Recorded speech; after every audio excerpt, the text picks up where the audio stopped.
Buenas tardes, estas últimas clases vamos a repasar lo aprendido este año, porque dice la Biblia que el que escucha y pone en práctica la palabra, ese alcanzará bendición. Dijimos que el diseño original de Dios era tener comunión vivificante con el ser humano, y por eso el nuevo nacimiento es el mayor de los milagros. ¿Cómo se produce el nacimiento espiritual? El redimido es engendrado y nacido de Dios. Todo aquel que habiendo oído la palabra de Dios recibe convicción y cree, comienza a vivir espiritualmente. Esa fe es un regalo. Es la convicción que sentís cuando escuchás el mensaje del Evangelio, y esa certeza es un regalo de Dios.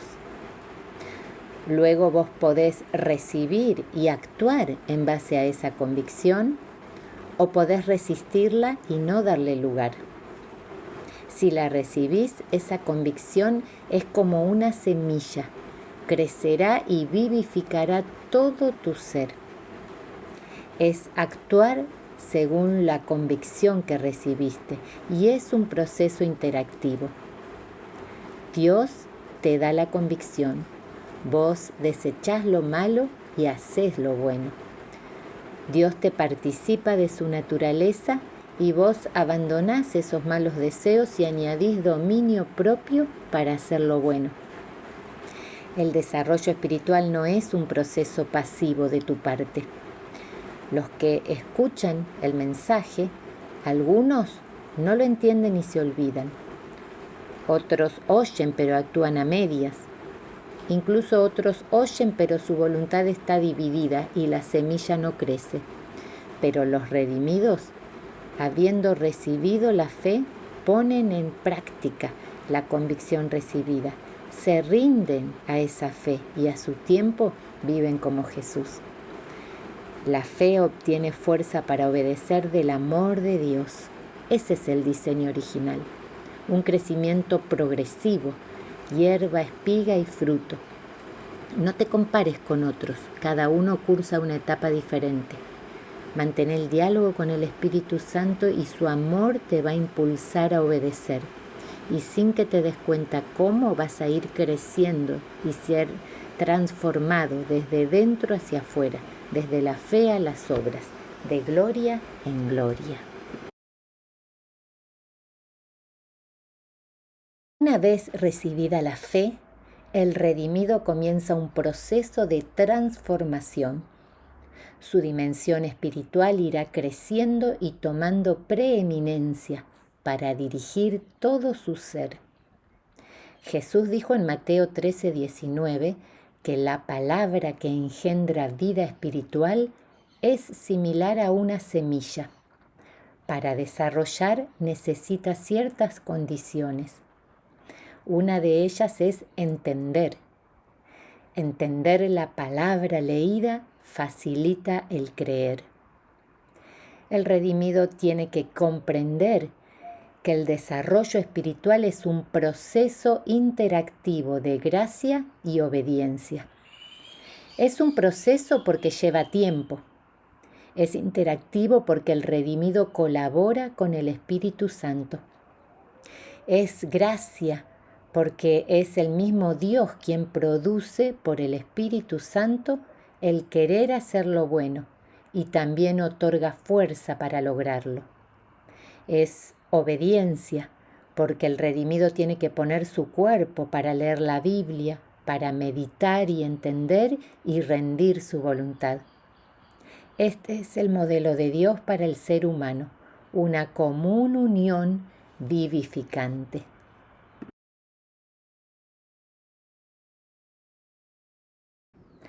Lo que nos viene a la mente cuando pensamos en Dios es lo más importante del redimido. ¿Qué imagen mental tenés de Dios? ¿Cómo llegaste a esa convicción? Lo primero que tiene que hacer el redimido es revisar qué piensa acerca de Dios y del mundo espiritual. Tiene que decidir ajustar su manera de pensar a esa fe recibida de Dios, a lo que lee en la Biblia. La fe no es irracional, no es hacer fuerza para que lo que yo creo se haga realidad. La fe es la certeza de confiar en un testigo fiel y verdadero. Si la imagen de Dios está distorsionada, la gracia recibida se convertirá en libertinaje o en legalismo. Tenemos que confrontar los pensamientos con la verdad escrita y elegir creer una y otra vez en el Dios que no puede mentir. Para el redimido, invertir tiempo en estudiar los atributos de Dios es llenar los depósitos de aceite. Cuando llegue la noche, no le faltará luz. Ante una imagen de Dios correcta, la respuesta natural es adorar. Confía en la verdad y no en tu propio razonamiento, porque una imagen correcta de Dios es un ancla firme para el alma. El crecimiento espiritual del redimido no solo comienza con examinar qué imagen de Dios tiene, sino también con estar convencido de que Dios es creador y en procurar entender cuál es el diseño original que Él tuvo al crearnos. ¿Qué relación quiere Dios tener hoy con nosotros? Antes de una creación hay una intención. ¿Para qué? ¿Para qué nos creó Dios? La palabra propósito significa propuesta, intención. Y es así que estamos convencidos de que Dios tuvo un buen propósito al crear al ser humano. El propósito de Dios, nos dice la Biblia, es que el hombre participe de su naturaleza en una comunión íntima vivificante. El deseo de Dios desde antes de crear al mundo, dice Pablo en Efesios, es que el hombre fuese parte de la familia de Dios, tener una relación íntima. Él desde antes de crear al mundo tuvo el propósito de ser uno con el ser humano, de que su Hijo Jesucristo sea el primero entre muchos hermanos. Y el pecado que nos separó de Dios contaminó a la raza humana, pero no logró cambiar este propósito, solo activó la redención, que también estaba diseñada desde antes de la creación. Cristo Jesús vino al mundo para redimir a todo aquel que quiera acercarse a Dios. Y Juan el apóstol nos dice que al final Dios habitará con todos los redimidos. Ellos son sus hijos y verán su rostro, recuperarán su imagen y ya no habrá más maldición. Será como al principio. Y Él nos confirma, este mensaje son palabras fieles y verdaderas. ¿Será cierto que Dios nos ama tanto como para anhelar nuestra compañía? Hay un himno que dice: si miro mi propia corrupción no puedo yo creer, pero si miro a Cristo ya brota en mí la fe. Podemos analizar el comportamiento de Dios en el Antiguo Testamento para ver si es verdad que Él anhela nuestra compañía. Dice la Biblia que Él venía cada día a hablar con Adán y Eva. También después del pecado vino a hablar con Caín. Caminaba con Enoc, habló con Noé, con Abraham, Isaac y Jacob, hasta llegar a Moisés, a quien le dijo que le construya una tienda en medio del pueblo porque quería habitar entre nosotros. En esa tienda donde estaba cubierto por muchas telas y nadie podía hablarle, Dios se presentaba 3 veces al día para encontrarse con quien quisiera presentarse en ese lugar. Esto sucedió por muchos años, hasta que se cumplió la promesa y Dios mismo vino en carne. Los que vieron a Jesús dijeron: es Dios viviendo entre nosotros. Y Jesús confirmó ese amor y anhelo de Dios cuando dijo en la última cena: «¿Cómo anhelaba comer esta cena con ustedes?». La muerte y la resurrección que voy a sufrir ahora es para habilitar el regreso a casa, para que mis redimidos puedan estar siempre con nosotros, porque el Padre y yo los amamos infinitamente. Voy y vuelvo a buscarlos, dijo Jesús. Mientras tanto, el Espíritu Santo vendrá a vivir en el redimido y con el redimido. No los voy a dejar solos. El Espíritu que vendrá en mi nombre será uno con cada redimido.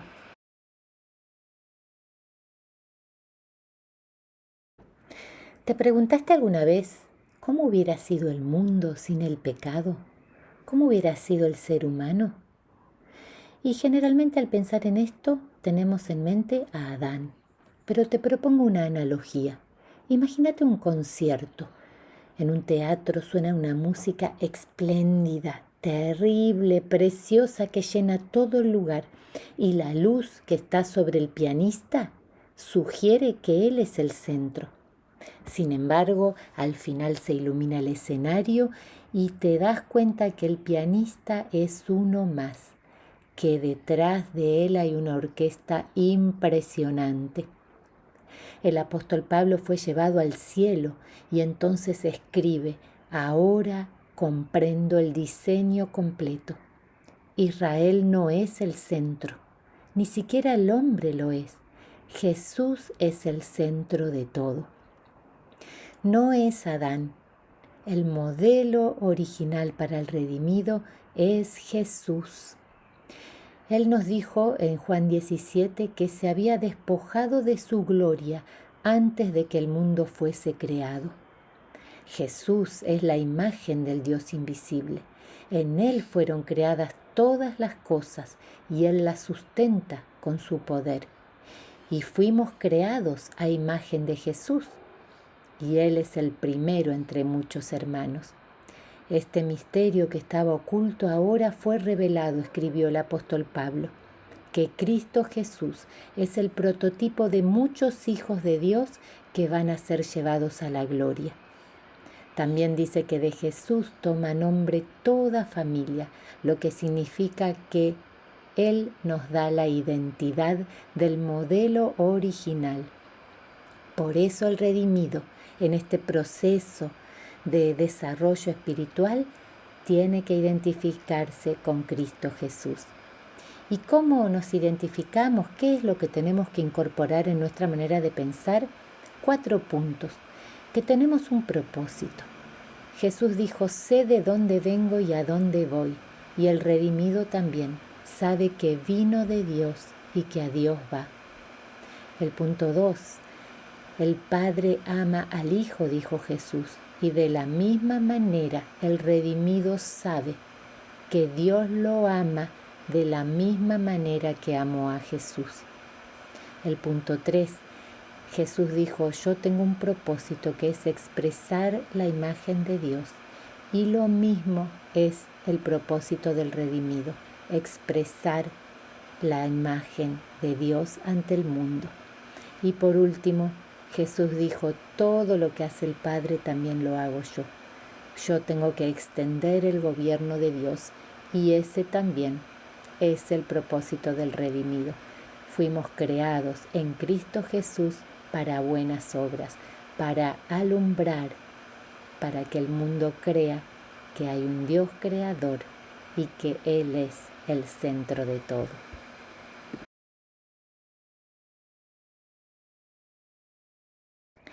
Ahora que el redimido aceptó que Jesús es el modelo original para su vida, tiene que conocer cómo es Jesús. Jesús manifestó tener voluntad. ¿Cómo puede hacer el redimido para transformar esa voluntad y que sea de acuerdo al modelo original? Acordate que entender facilita el creer. ¿Qué es la voluntad? La voluntad es la capacidad para decidir y orientar las acciones. Y Dios nos dio una voluntad libre. por eso el ser humano es responsable de sus actos, porque tiene libre albedrío o libre elección.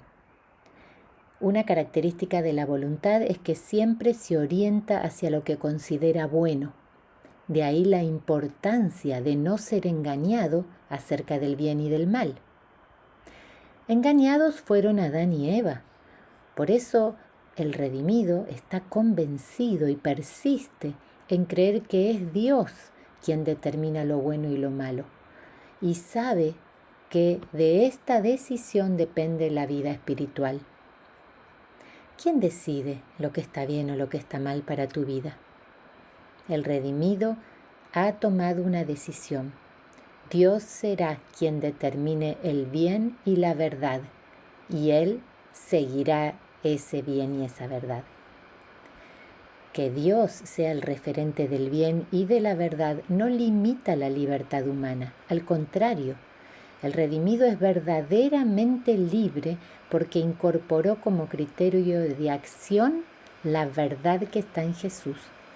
Eligió la vida y dentro de esa verdad tiene libertad total para evitar lo malo y hacer lo bueno. Una vez que el redimido ha decidido que la verdad de Dios será su forma de vida, se convence de que hay un diseño para su propia vida. Entonces se compromete a que ese será su propósito de vida y así alcanzará plenitud. Diseño significa contorno a llenar y es el carácter de Jesús o su manera de ser, ese contorno hacia el cual el redimido desarrolla su vida espiritual. Sin embargo, bien pronto el redimido se da cuenta de que el pecado ocupa un lugar en su ser interior. Son las piedras que estorban al crecimiento de la semilla, la cizaña que el enemigo sembró y que será necesario quitar. Para no ser engañado como lo fueron Adán y Eva, el redimido se convence de que el pecado recubre lo malo con apariencia de bueno y toma la firme decisión de considerar al pecado como un fruto venenoso que le impide alcanzar plenitud de vida. El hombre natural considera al pecado como un fruto deleitoso que Dios le prohíbe tener. Sin embargo, la consecuencia de comer ese fruto está a la vista. El mundo está lleno de violencia, de engaño, de muerte, de deslealtades. Habiendo comprendido de que el pecado propio y ajeno hiere, el redimido vuelve a la palabra de Dios para ajustar su manera de pensar y de vivir de acuerdo a la verdad que está en Jesús. Una vez identificado el engaño, el pecado y el error, el redimido se acerca con confianza al trono de la gracia una y otra vez hasta apropiarse de la victoria que Jesús ya ganó para él en la cruz.